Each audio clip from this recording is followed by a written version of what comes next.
You're listening to the RE Social Podcast with your hosts, Andrew and Vince from AnVi Invest. For more information, go to AnViInvest.com. Cool, man. So what's up, guys? Welcome to the show, RE Social Podcast. We haven't done an episode in like over, 2 months now? Been a minute. Yeah. So this is a mid-July 2025. And we just had the one big, beautiful bill. It's a great bill.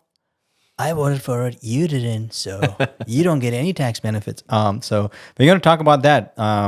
It's just a matter of fact what it is and what are the pros, what are the cons, who's winning, who's losing. So I just wanted to break it down. So what would you like to know In about preparation of this exact podcast that we've been planning, Vince has been consuming hours of video and content. I have been doing the literal opposite.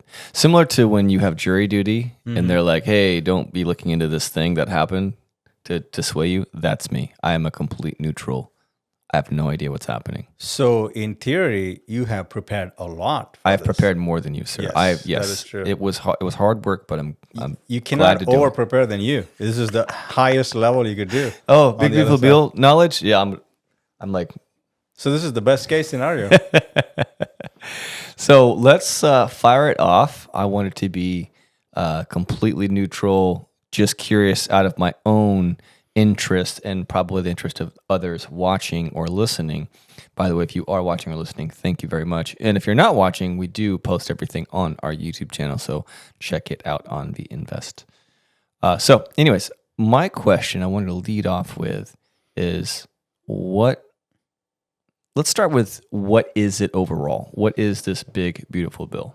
So let's break it down. So 2017, there was a Tax Cuts and Jobs Act bill by Donald Trump. And how that bill was set up was it was set to expire in 2025. That's how it was set up. So if we don't do anything, whoever, it doesn't matter if it was Trump or Biden or Kamala Harris, whoever was in office, who would have been elected, they would have had to do something because that will be expiring this year, right?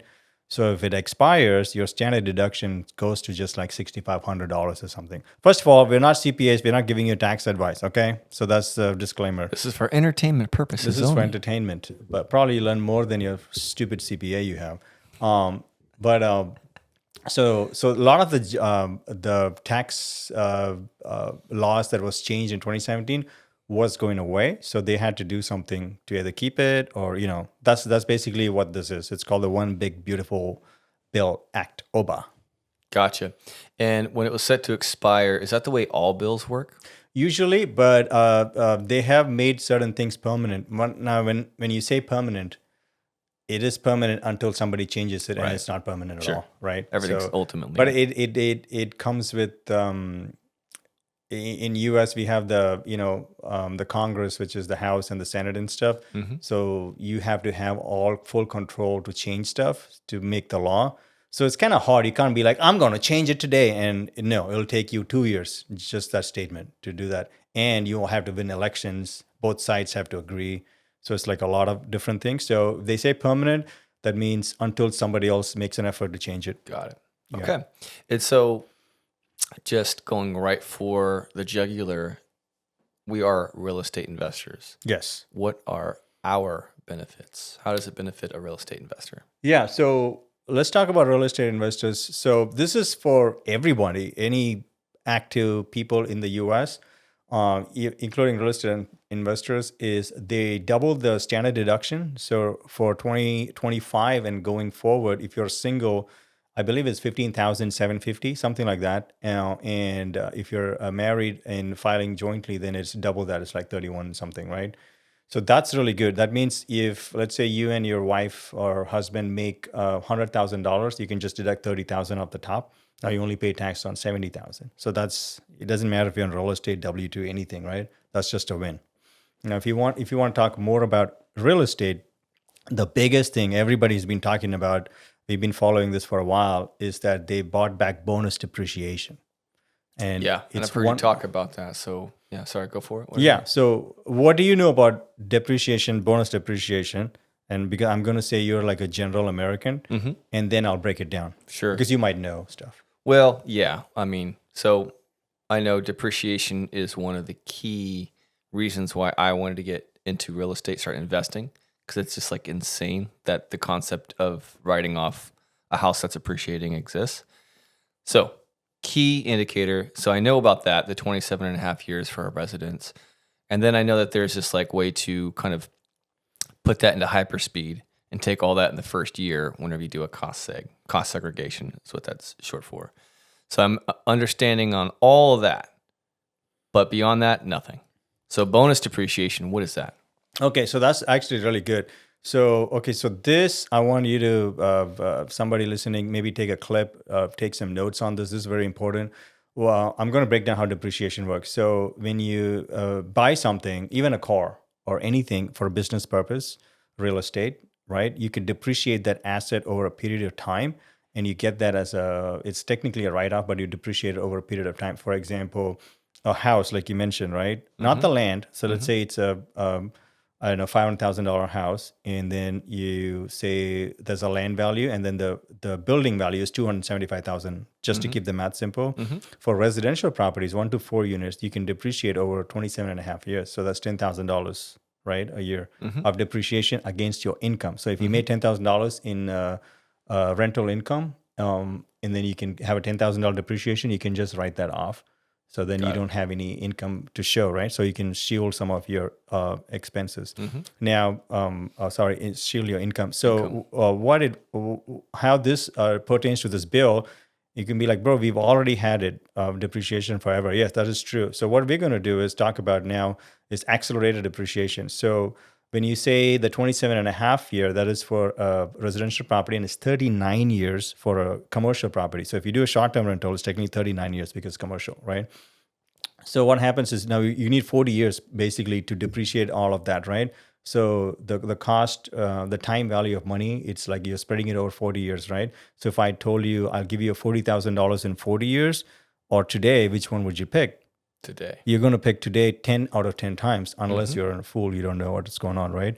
So if that's the case, then we want to accumulate all of that write-offs in the beginning, so you can write it off against today's income where the dollar's worth the most, right? The dollar will never be worth more 10 years later, no chance, right? Right. So now we have depreciation, right? So now there is something for different parts, like let's say a roof. Roof can depreciate over 15 years. So instead of now breaking it down over 39 years, you could take the roof over 15 years, right? So the same, let's say the roof was, I don't know, $150,000. If you do 30 years, is you're going to get half of that. So now you can get twice as much depreciation for the first 15 years. Now, if you take car, it's like 5 years. So there's 7 years. Some things are 7. So basically anything below 20 years, it's what bonus depreciation is. You can take that all, and then you can take it in the first year. That's the new law. So last time we had this, but they slowly started to phase out. So if this law didn't pass, we'll only get 40% the first year, which is still pretty decent. It's not bad. But now it's 100%, and they've made it permanent. Got it. It's not going to go away. So let's break it down as an example so people understand, right? Yep.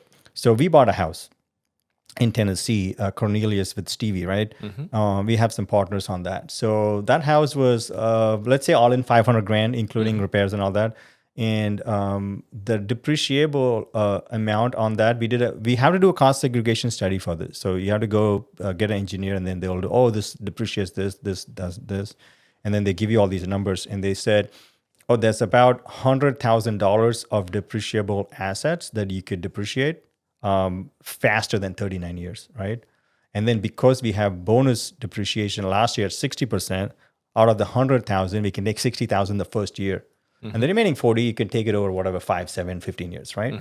So now we got that good $60,000 write-off for the first year. Year one, like immediately. And does that apply to the entire business itself, or just that property? Just that property. You have to have ownership in that property. Okay. So if that property is your entire business, then So that's what's happening with that. So now it's now 100%. So you can take all of the $100,000 in that example against the property. So let's say you bought that in November and you only had like $100 in, or let's say $1,000 in income, right? So you have $99,000 of an offset, right?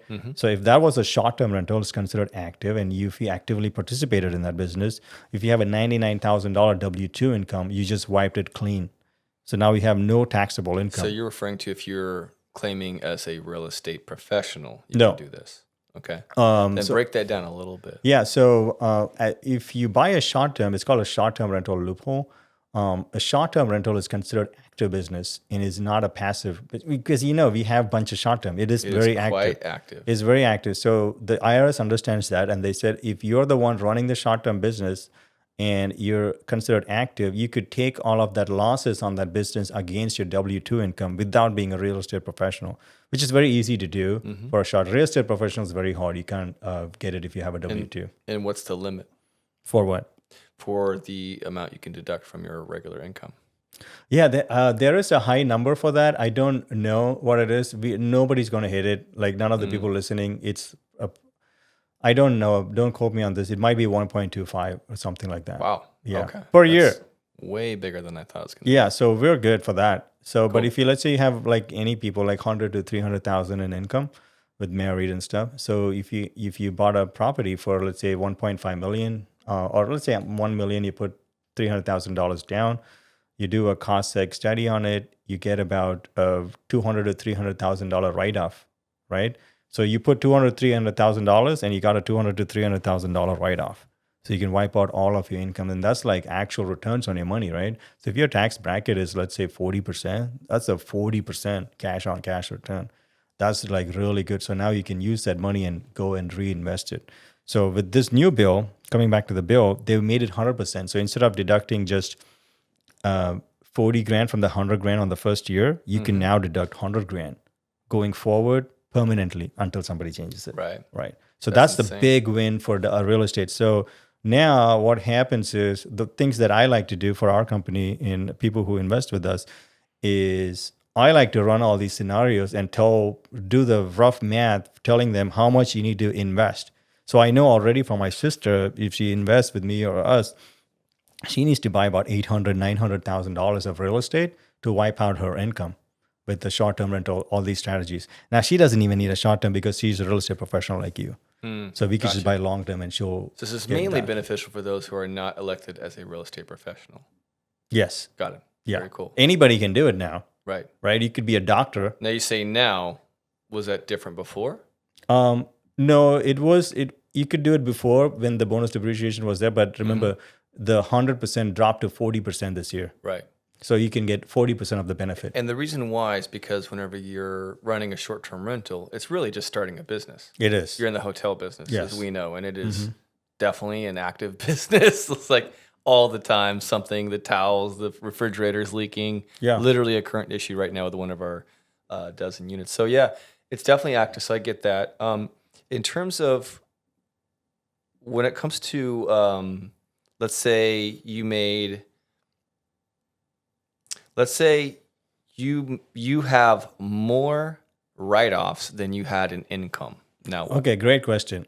So what's your question about that? just specifically, like, give me an example of what would Okay. happen if, say, I have $100,000 of write-offs, just to keep the math simple, but only $50,000 of income total across everything. Yeah. So you could do as much complex of this planning if you want, but let's just keep it simple for this. So you bought a property, it's $500,000, and you got $100,000 of bonus depreciation, which you can use against your W-2 income, assuming this, let's just say you got zero income, right, from the short-term rental or whatever. And you only made 50 grand. So if 50 grand is gone, you're paying zero on the 50 grand. You're not paying anything, right? Now, the remaining 50 grand, you can use it the next year when you make the next 50 grand. Got It doesn't go away. So it carries forward. It carries forward. And does it expire? I don't think it expires. Not too sure, but So yeah. it almost, in a way, if you keep it, accumulates and adds up. Interesting. So if your income continues to go up, it continues to shield that income. Yeah. So if you're doing like really interesting planning, let's say you make, I don't know, 180K or something, right? But the top 90K you might be paying 30-40%, right? But the bottom 40K or something, you might only be paying 12%. Sure. So is it worth, using it, like buying so much property the first year and using it on your 10% bracket? Or is it smart to just buy enough to offset your highest tax bracket every year? Sure. So you could do all kinds of crazy stuff like that. Speaking of tax bracket, so does it actually say if you're going to pull out a loan, just say on a car? Yes. How does that reflect on, how does the bank look at you as a lender when it comes to, okay, so you've deducted all of your income. So you made $0 officially. And in fact, you've got $50K extra for next year in this same scenario. Do they look down on that? Like, oh, you made $0, or they understand and they work their numbers accordingly? Yeah, so good question on that too. So if you talk to any reasonably smart lenders like Ryan, we work with Christ. He's a good lender. They understand that it's a depreciation. So they call it a depreciation add back. So they'll just add it back to your income as though you made that income. So that's the benefit of using depreciation against just writing off stuff. So if you just write off like repairs and stuff, that goes against your income, and that they will only take that.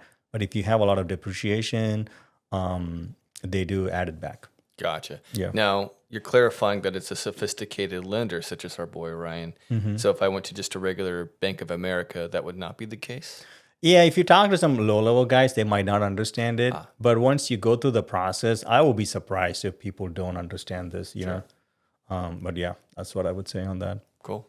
Yeah. So you have to educate them probably on the Big Beautiful Bill Act now if you got a loan today. Yeah. As we experienced, like throughout our whole, career of being real estate investors, I feel like you've always just been voraciously reading about stuff. So you would almost punk every CPA we ever had in a way where they'd be like, well, I remember multiple conversations where they would end the call saying, cool, there's 5 questions you asked that I don't know, but I'm going to get you the answer. Yeah. I don't know if they ever got us the answer. Yeah. So that was, I noticed, quite a thing quite often. And so now you probably have to be almost educating the lenders to get a proper loan because of all the new stuff being passed, I'm assuming.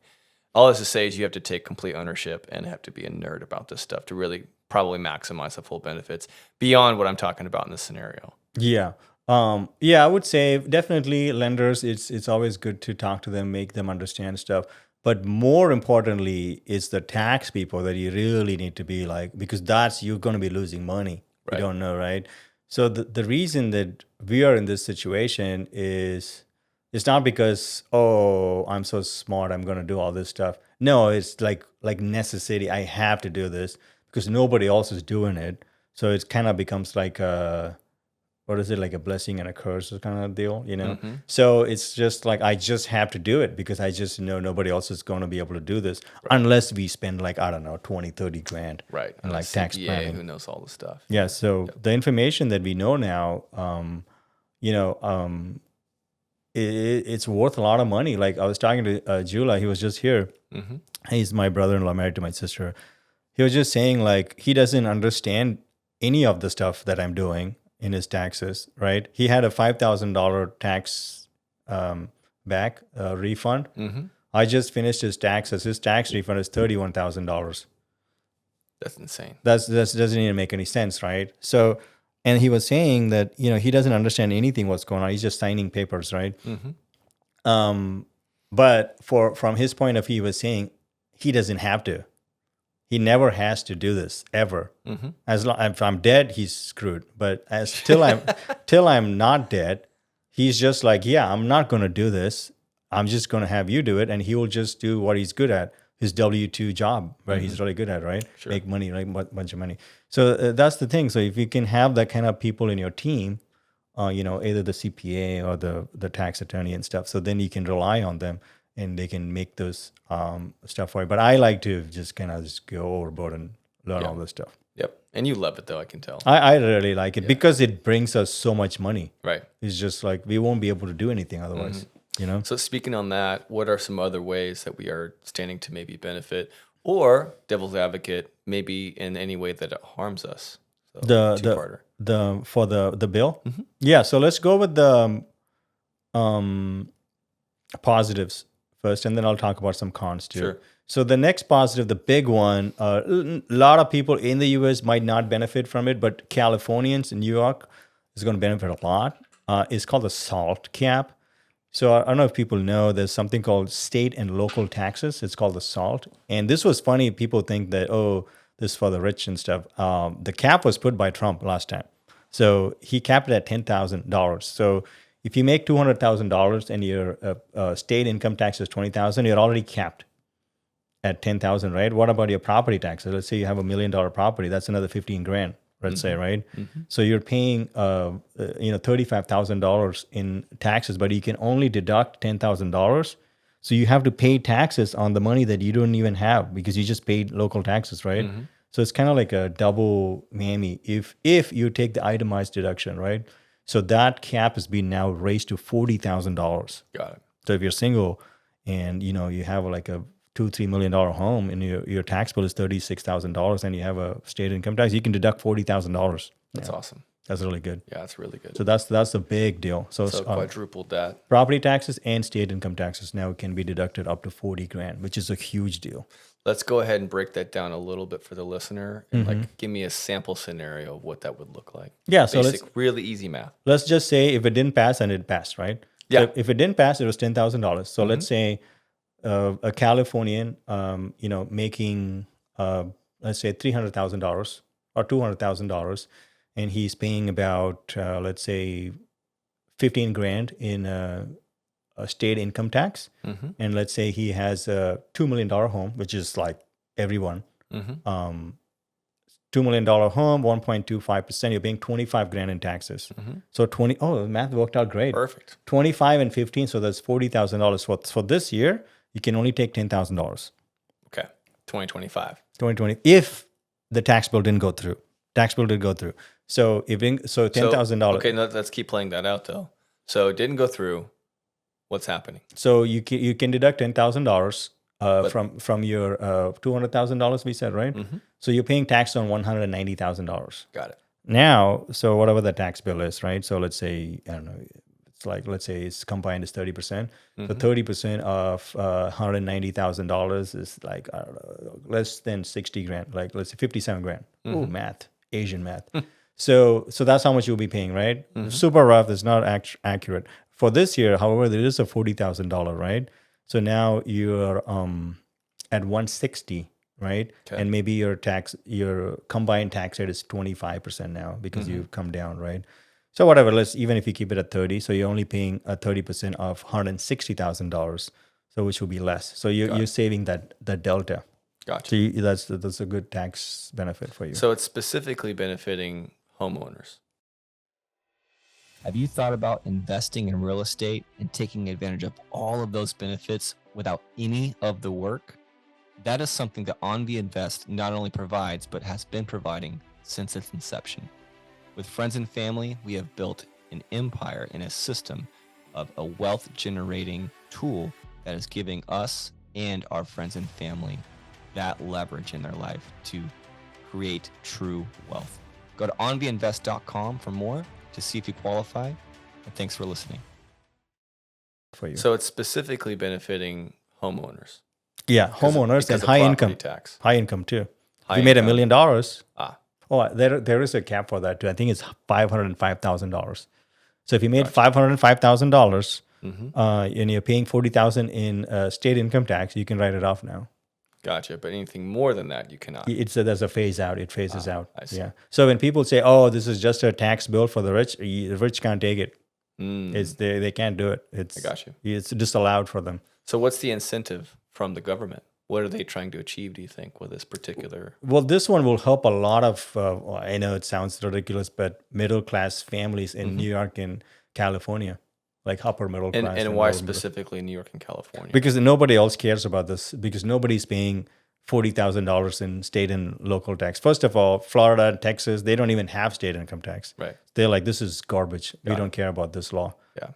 But if they have Texas does have high property tax. So if you have a $2 million home in Texas, I don't know who has it. That's very expensive. Texas, do they have state income tax? They don't have state income tax. But they have a really high property tax. They have it's like 2.5% or something crazy. Okay. So at that point, you're paying $40,000 in property tax for that $2 million home. Right. So they're winning. So they'd be able to wipe that out as well. So there's a lot of winning for, it sounds like, mostly what you might consider middle or upper middle class. Yeah. So, okay, nice. That's awesome. So they're probably just trying to save the middle class, because I do hear a lot of talk about how it's kind of like it's you're poor or you're rich. Yeah. So there's a little bit of a Yeah, I would fair to say, yeah, like for if you keep going on the same stuff, our buddy Ryan, who owns a couple of homes with us, he works in a restaurant and he gets predominantly tips, right? So for the next 3 years, 25, 26, 27, I don't know if it's 28 as well, I forget, but there's no income tax on tips up to $25,000. Ryan makes $25,000 in tips. I know that for a fact. For sure. Right? Yeah. So on his tax bracket, let's just say he's paying 20%. 20% of 20, that's $5,000 right there in his pocket. Nice. That's pretty good. Just overnight. That's overnight. Per year. And then people are like, oh, this is for the rich. Actually, if you make more than 150, you can't get it. Wow. Interesting. It's literally not for the rich So at because all. of the caps, like that argument is moot. Yeah, it's just kind of stupid. If you just say, oh, no tax on tips for rich people. Yeah, you're making 151. Oh, okay, well, you're not getting it. As a former server, I do support that all. Yeah, it's the way. pretty good, right? Yeah, that's insane. And mostly now people tip on credit card. So Yeah. it's, you show it anyway. Exactly. Like, Yeah. there was the cash thing for a while, but no one's paying cash. Yeah. There's also overtime up to $12,500, I believe. Nice. There's no tax on that as well. So Say that's that gonna again. help. Go back into the overtime thing. So if you get let's say you're an hourly job at, I don't know, McDonald's, and you worked overtime, the overtime for that year for up to $12,500 is not taxed. Wow. So he's actually encouraging Encouraging people work. to work overtime be because industrious. it's incentive. He's very incentive based, right? Yeah. Whether you like him or not, he's doing stuff to Love that. incentivize businesses and stuff like that. Yeah. Encouraging you to work hard. Yeah. What's interesting is as a server, as someone who used to be a server in an industry for 10 years, Yeah. it's interesting because there were certain guys like me that were saving quite a bit and like just putting it away and just trying to invest in index funds and maybe one day real estate, right? It's exactly how we got some of our seed money for the first deal, just all cash in a safe like a psycho. And, but I was an exception. I run into a lot of my friends now who I used to work with, and they're still in the same place because instead of saving it, they spent it on a new car every couple of years, or they bought, something kind of that stimulates the economy, but doesn't really benefit them in the long run, which is interesting. So it's kind of a win-win. Either you stimulate the economy in the next year or two with this extra savings, or you just stash it away and then, start putting it into real estate, which is creating jobs. But there's also that middle ground. I'm kind of really going off on some rabbit trails here, but there's a middle ground of like, the only way that they wouldn't benefit is if somebody just saved and saved and saved, just pulled that cash out of the system. Am I right? Yeah. The thing with that is, people will shit on like either index funds, or even let's just say it's example savings, right? Oh, it's just saving and you're not using the money, so it's not really useful. It's really not good for U.S. economy if everybody saves, right? Because U.S. economy 70% is consumer based, which is insane. Exactly. And then we blame the people for being like, consumers, you're a piece of crap. Why did you consume all this stuff? That's how the U.S. economy works, bro. You're like literally gaslighting the entire U.S. population. Yeah. However, that's how you stay poor. But it's Right. good for the economy. Everything Right. keeps moving as long as you're working. You could keep doing it. But if you want to do like for your family and for yourself, it's not the best. But that's how people are here. That's why Asian cultures, we are very into saving and stuff, like not very flashy, right? It's always like driving smaller cars and stuff like that, more efficient cars. Speaking of cars. Yeah, speaking of cars. Well, speaking of cars, there is an auto loan deduction as well. So now Trump said if you buy a car, I think for personal as well, it's on any car that's assembled in the U.S., you can deduct up to $10,000 of the interest, which is kind of cool. That's awesome. I think it's only for 3 or 4 years, but still, it kind of stimulates the U.S. kind of 10,000 per year or total? 10 per year. Dang. Yeah, in interest. But who's paying 10,000 in Right. interest? So it's per year? basically interest free, essentially, is what it is. Yeah. Yeah. That's cool. Well, it won't be interest free. If you do the math, it is a deduction. So it is the interest rate times your tax bracket. Gotcha. That's the savings. I see. Yeah. Okay. Yeah. But if it was Either way. a credit, then Yeah. like a child tax credit, that's gone up to $2,200 now per child. That is a credit, dollar for dollar. So that will What's work that? out. What's the child If credit? you have a kid, you get $2,200 per year, up to a certain age. Give me an example scenario. You just had a kid. You get $2,200 because the kid was born. They send you a check. Yes, it's a tax credit. It's refundable up to $1,700. Gotcha. So even if you didn't make any money, you can still get $1,700. But Wow. if you, everybody's paying $2,200 in Sure. taxes, right? So you get it back. That's cool. Yeah. And what's the reason for that, do you think? Oh well, there's almost all countries and cultures promote kids because without kids we'll be useless. Like we'll be all gone and old people. Basically, Japan. Right. Japan is going to lose 50% of the population in the next 50 years. That's wild. 50%. It's done. Yeah. It's over. If they don't have immigration, then they're kind of like, They're a little What late in the happens? game, you know. China too. Well, China, they artificially made people not have kids. I know, they By telling really them. messed up with the one So child thing. they did it for 40 years. So that's the only reason. 40 years? 40 years. Oh my God, that's insane. It worked like a charm. Like they reduced the population. Now they might not be a superpower. Wow, just because of that one. Yeah, I mean, if you don't have kids, I mean, course. that's the reason. They didn't think this through, or like, what's going on? Yeah, because if you follow the other type of beliefs, like, you know, people consuming too much overpopulation, scarcity kind of like stuff, like the resources in the world. Right, that's what it was. That's what it was. And then, you know, you could argue maybe the pollution and stuff, Sure. burning too much coal. But I always, the belief there's always going to be some smart kid that'll be born that'll help change, Sure. you know? So I Yeah, think yeah. it's good to have kids. Another and stuff. Elon or something like that. Yeah, I mean, I think 2 to 3 kids should be like, you know, you should let them have. I mean, if they said you can't have more than, you know, 5 kids, okay, makes somewhat fair. sense. Yeah. But the replacement is 2.1, so why Right. would you say 1? Like Right. it doesn't make any sense. Like Sure. you stupid. Like it doesn't make sense. If That's- you said 2.1, That's what's the mind blower. Granted, you know, hindsight is 2020, but like looking back on it now, you're like, that's the most insane policy ever, because it literally is taking you from being a potential superpower, or they are a superpower, but like a real dominant one, like basically probably able to crush the U.S. to now like now it's kind of a fair fight because we have so much immigration, yeah. right? I think our birth rates are also Well, our birth rates are very low as well, Right. But only because of positive immigration, we are, we're not as bad. right. We're So still seeing growth. So as an immigrant, let's kind of go down that rabbit hole without getting too off into just politics on it. Yeah. You know, what are your thinking? What's your thoughts on? Because I've done almost no research, but what I've heard is it also affected immigration as well, which was a surprise to me. I thought it was purely an economy thing. Yeah, on the bill. The bill. I'm still on the theme of the bill. Oh yeah, so I think for immigration, maybe I think I saw some stuff about funding like a border patrol and stuff like that. Oh, okay. You know, I'm an immigrant, so I can say whatever I want and not get into trouble at all Go because for it. you can't cancel me. I am literally an immigrant and I'm brown. Yeah. So basically, what it is they're very anti illegal immigration, right? Oh, the bill. Yeah, Has a lot of- the bill is mostly, you know, so but it will spill over into more US first, right? So they want to do America first, so they might not have as many H-1B visas and stuff. Okay. That's the same visa Elon Musk and I got here, H-1B visa. So they're reducing that? They're not reducing that. I'm just saying like it might spill into that. They're now scrutinized more if you talk about US or something. You know, they might not give you the visa, which is fair. You're going to some other country. Sure. If they don't want you, they shouldn't have to take you. Yeah. They're not responsible for your family. They don't care, right? Right. So it's the same. It's kind of like similar logic. So if India says, "Hey, bro, if you burn Indian flags every day, we don't want you here," you can't be like, "It's my right." Well, no, Yeah, it's that's not. fair. Just stay in your country. Like Yeah, that's it doesn't. Yeah. So that's kind of like. It's like just a beacon for, hey, I'm a terrorist. That's probably the logic behind that. Yeah, so it's just like, or they don't want kind of that kind of people, you know. Interesting. But that's just one.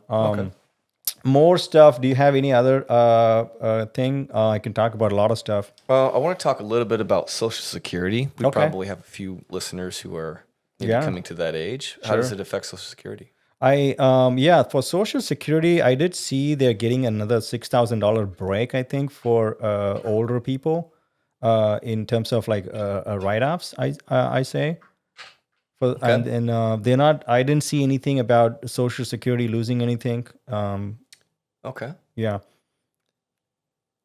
What are some of the negatives? What are some of the maybe Let's talk about the biggest negative. personal complaints from you, sir?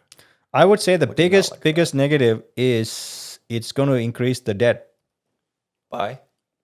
$3 trillion over the next 10 years, though. What's the current debt right now, if you had to guess? It's 37 trillion. 37 trillion. So we're going to 40 trillion. We're going to 40 trillion just based on this bill for the next 10 years, though. So it's adding like, so much. I see. Now, let's say he fires everybody in the Federal Reserve and says 0% bond rates or whatever, right? So nobody's going to buy the bond. So you can't really do that. It's not going to work. Let's say it's just to 1 or 2%, right? Sure. Inflation's all down and stuff. So they do that. You can save $1 trillion in interest per year. You could just pay for the whole bill in 3 years, right? So Okay. it's not as simple as, but it is increasing that's the big fallout between Elon Musk and Trump, right? Creating the Because, debt. because You he don't was on think Doge. You don't think he had a little more incentive, because I know it reduced some of the incentives and funding for clean stuff. clean stuff. Again, this is all just me trying to avoid it, but I keep hearing things. No, So what's going I'll on talk there? about it because I'm not like a very political person, right? I do like certain things Trump has, but I don't like this at all. So basically, we have solar on this house, Paul Arena house, whatever, bunch of houses, right? The 30% tax credit Biden put it on is going away end of the year. So if you guys want to buy solar, you better buy it this year, or batteries this year. By December 31st, it's gone. The $7,500 credit for EVs, new EVs, it's gone September 30th, 2025. Gotcha. You want to buy a car, you got to buy by September 30th. Let's give a sample scenario of the car. Let's say if someone's looking to buy a Tesla or Sure. any kind of EV, they're trying to buy it, and they made the deadline September 25th. They bought the car, whatever, right? Got the loan. And then there's scenario B where it was, say, October 5th. So the What's happening? the $30,000 Tesla car, now they have a point of sale discount. So they will buy it for $22,500 at the store. So basically you get $7,500 off the car, like sticker price, immediately. You don't even have to do the taxes. And so the tax credit just goes to the dealer? The dealer, and you get the IRS just gives it to them so that they discount your price it's the same thing, right? Oh, You don't interesting. have to wait a year to get it. Oh, okay. So instead of waiting for the check, they just do it right They then just and do it there. right and then. Interesting. I didn't know that. Yeah. Okay, cool. The Biden passed that from January 1st, Okay. 2024. So I'm looking at a nice Tesla. It's $30K sticker price. I would say buy it today. Buy it. Or buy it by September. So 15th. I'm actually paying $22,500. $22,500 Gotcha. out the door. Right. And then, okay. I mean, tax and fees, but whatever. Sure. So sure. Let's just keep if it you buy clean. Let's October just say that's all 5th, it is. it's $30,000 now. Straight. Yeah. Nothing. Not even $50. No.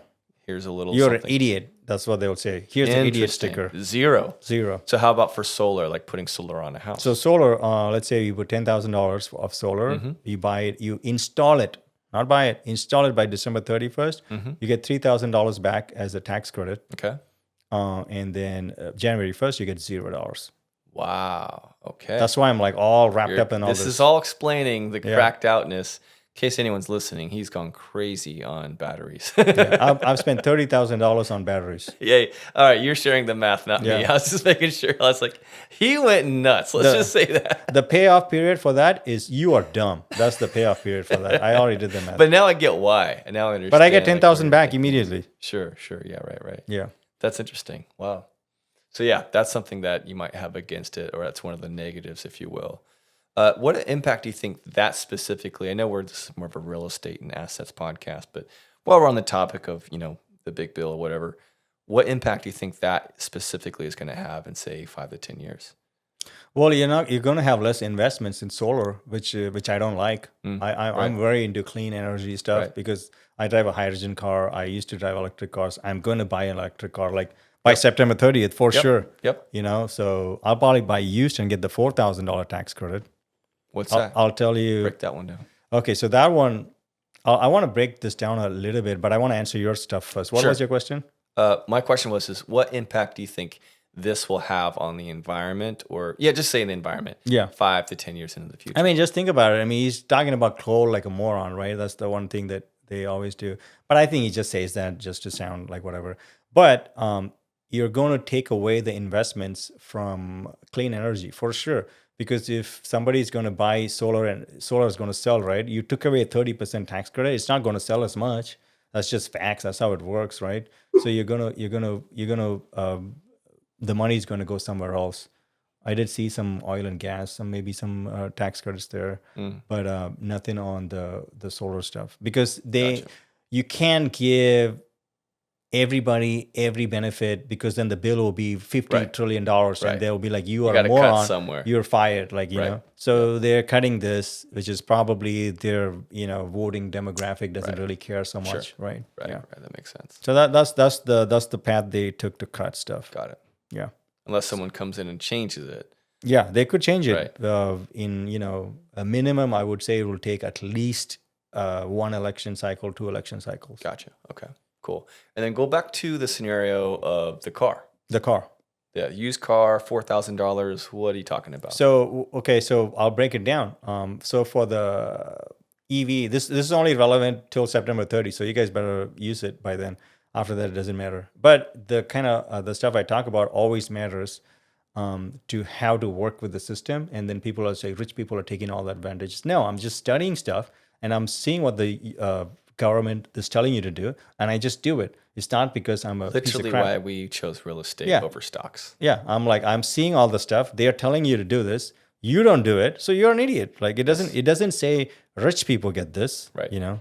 In fact, a lot of the stuff here are anti-high income. Yeah, It's mostly that's middle surprising to me. From what I've heard, that's been, you know, I've got some very liberal friends who kind of complained about that. It was made for the rich. Yeah. So this is kind of a, oh, really? Yeah. Kind of, I've had a couple of those. So when you the big the takeaway for that is the income, they're limiting it, right? You don't get it, right? But the interesting fact is it's all asset based, and who has assets?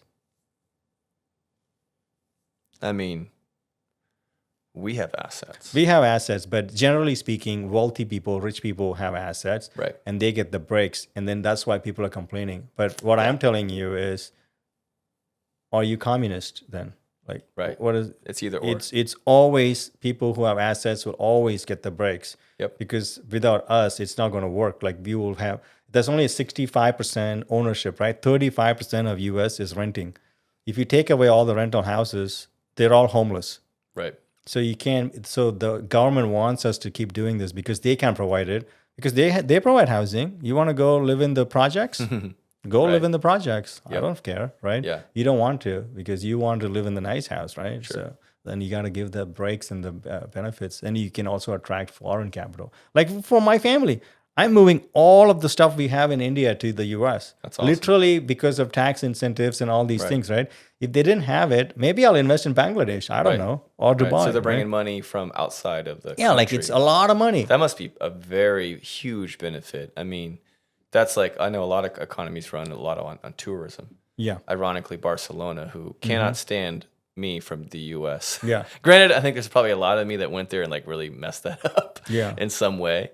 But yeah, that's interesting because there's so much tourist dollars that go into there that they just don't see, though. They just see people getting pushed out of their, you know. Oh, houses you mean and Barcelona? stuff. Yeah, and stuff. I'm kind of referring to that. Yeah, sure. Yeah. It's interesting. It's always there. I think a good, you know, a check and balance is somewhat reasonable. But what people, I don't like when people want stuff for free. Right. It's just, I just can't stand those people. Yeah, I agree. It just doesn't make sense. As somebody who's like, you know, scrapped and saved and worked hard and put it in and educated ourselves and worked as hard as we had to make it happen, of course, you know, I have no sympathy for somebody who's just like constantly complaining, still not going anywhere in life. It's like you're choosing to do that. That's your choice, to complain and not do anything. Yeah. The other choice is the one that I made. Yeah. I started with nothing and I was like, cool, I don't like that, and worked my face off. Still working my face off. Literally going to close this laptop, finish up this podcast, and go to the office and work for another few hours to set up the next 2 weeks of my like work stuff. So, but point is, being industrious, educating yourself, taking risks. This is what the government is incentivizing. It sounds like this beautiful bill is really kind of doubling down on that. Am I right? Yeah, think about, okay, so let's talk about the EV tax credit really fast. Yeah, so sure. for the EV tax credit, for the used, you have to make your modified AGI has to be, adjusted gross income has to be $75,000 or less. I definitely make more than $75,000. How am I going to get it? I'm going to get it because I'll use losses on my real estate to bring my AGI down to 74,999 or below, Right. and then I'll get it, right? So that's just one incentive. for me to buy real estate, right? And then And I'm sure part of that write-off or part of that deduction in what your income looks like is from the depreciation we were from the referring bonus to. depreciation, there's no other way. And yet, when you want to go get a loan, They'll give it back. isn't that great? Yeah, that's pretty good. Yeah. If you guys didn't catch that, please rewind and go back to that. That is why we invest in real estate. That's not the only reason why. It's one of the main highlights of why we invest in real estate. You know, just the way the rules are set up. I think what happened is you and I just realized, oh, this is how the rules are. Cool, we'll play those rules. Yeah. That's it. We'll work our ass off to be like as good as we can be within the confines of those rules. Just to think about, just to give like how incentivization works. Here's a really good example, right? So let's just say you, me, my sister, my brother-in-law, we make $500,000, right? Combined? Combined. We're making $500,000 a year, just a couple families, right? And we have $500,000 of income coming in, and we don't want to pay the full taxes on it. So the government's like, yeah, cool. Can you buy a hotel and have housing and create jobs and have all these things? And I'm like, okay, we could do that. And then they were like, we'll give you a tax incentive that you can offset your W-2 income of $500,000, right? So now I'm literally actually selling land in India. Just be like, buy land in India, which doesn't bring me anything, or the hotel I have in India, and move the money here. And then I get that write-offs, and then I can offset all of our income, right? Right. So literally, US literally stole money from Indian economy, and they're parking it in the US. And people are like, this is a stupid move. I literally told you I'm selling all of my assets and homes in India and moving it to the US. Because of the way that the incentive structure is The set incentive up. structure, because we're working here, we're living here, right? Right, So that's what I'm like. Of course, I'm pro-immigration because, I mean, I'm bringing money to the US. You will be stupid from the US point of view to not have my family here. They're literally worth millions of dollars for the US economy every year. So it doesn't make sense, right? So they should try to have people like me come here and then bring assets here and then develop the country. Right. Because if I create all these things here, we build a school, whatever, like we do all these things, it's developing so much economic activity. Like you have people working, you got VAs, like it's just a lot of money, right? Yep. So the incentives the US is not stupid, right? The tax people, IRS has figured out like these things are going to drive economic activity. Right. That's why when I go to work from my job, I'm not getting a tax write-off because I'm not taking a risk. Right. My boss is taking a risk. My Right. boss's boss who owns the company. Yep. And he's taking the risk. The US is like, here's the R&D tax credit Right. because I'm R&D. Got So it. they're bringing that back too. I didn't know that. Okay. Yeah, R&D tax credit is coming back. That's great. It's over 5 years. So you slowly start getting that too. So, so now they're going to go out and hire more W-2 people. Nice. Maybe they can give Stimulate me the economy. $5,000 more because they're Right. getting that tax credit. Right. I'm going to spend that $5,000. I'm going to buy an extra car. Yep. So this Stimulate the economy. So it's just, but they're like, oh, I worked 40 hours a week. I don't get any benefit. Yeah, because you didn't take any risk. You offset it. You outsource all of your risk to your boss's boss. You Yep. shouldn't get any benefit. I agree. But you get the $15,100 from your standard deduction. Right. Yeah. That's something. Yeah. Something. Or the overtime. the right. overtime. Get that All the overtime. tips. Yeah. That's awesome. Now, is there anything else that maybe our listeners, our demographic, might be curious about that we've not covered? That maybe I Opportunity forgot? zones are coming back. Those are a little, Okay. gets too crazy. You guys go do your own research on it. Basically, if you go to areas where the counties tell you there are opportunity zones and you hold the property for long enough, they void all taxes on it on sale. To be like basically pretty 10, cool. 15 years, Nice. I think, and there's no taxes on it. That's like a really like tax-free. We've got a little wealth. experience in those kind of zones. Yeah, Quincy was the opportunity zone, but we didn't hold it for long enough. Right, right. I think we sold it in Thank full. God, we would have Yeah. died. It's up by another couple hundred, I think. Is it really? Yeah. Wow. I watch it That's sometimes. wild. But yeah, so that's going on. The QBI, which is very good for you, which is a qualified business income deduction. I don't know do you know that? Nothing. Basically, let's say your S corporation makes 100 grand. They will just take, you look at your 100 grand and be like, cool, you only made 80 grand. You get a 20% discount on your income. And then you just pay tax on the 80 Right grand. off the top. Right off the top. That's cool. Yeah. Didn't know that. Because they had the corporate C Corp taxes they reduced, so they gave S Corps a benefit too. Nice. That's awesome. What happened with the C Corp? The C Corp, it used to be a higher tax rate. I think they pay a much lower tax rate. I think it's 21%. I don't know if they changed that. Gotcha. Okay. So yeah. So a lot of just trying to stimulate the economy. Love it. Yeah. I think that's all the questions that I have based on like the little bullet points that I had ready to go. Yeah. I would say we could probably wrap it up around here. If we didn't cover anything that you guys are curious about, we do this all the time. If you're local, we run multiple meetups. Get on Meetup and look for RE Social. Type in, literally Google the word Meetup, one word, and RE Social will come up. We are doing a lot of exclusive events as well outside of our regular second Thursday stuff, but you get access to Vince, who is a psycho and studies this stuff all the time. I'm literally watching him every day. So don't be dumb. Take advantage of that. It's free. We don't want anything. Just come out, get your questions answered. I remember we did this last meetup and it was like, we had to stop because it was getting a lot. Like everyone had good questions, but the point is you can come to those meetups or you can reach out if you do want some actual one-on-one coaching. You want Vince to look at your taxes a little bit. Again, not a CPA, not a tax professional. If you just want that opinion, that is something that we can provide, and that is something that I would highly recommend. Personally, just selfishly speaking, it saved me, I'm not going to go into the numbers, but a lot of money just being around this guy. So you'd be a fool not to at least reach out. If you are curious about finding out more, Andrew@ontheinvestments.com is my email with the company. Vince@ontheinvestments.com is Vince's. Highly recommend you do not ignore what I just said. Knowledge is power. Apply knowledge is power. Get smart people in your corner and your wealth will grow. That's my little.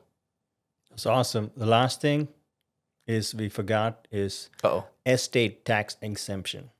Doubled. P.S. Estate tax. How does that work? $15 million per person now. Wow. And it's indexed by inflation, so it goes up by inflation every year. They'll increase it. $15 million per person. So you and your wife, you and your husband you can transfer $30 million to your children or whoever you want to. No tax. Estate tax is like 50%. Okay. You know I'm going to ask for it. Scenario A, scenario B.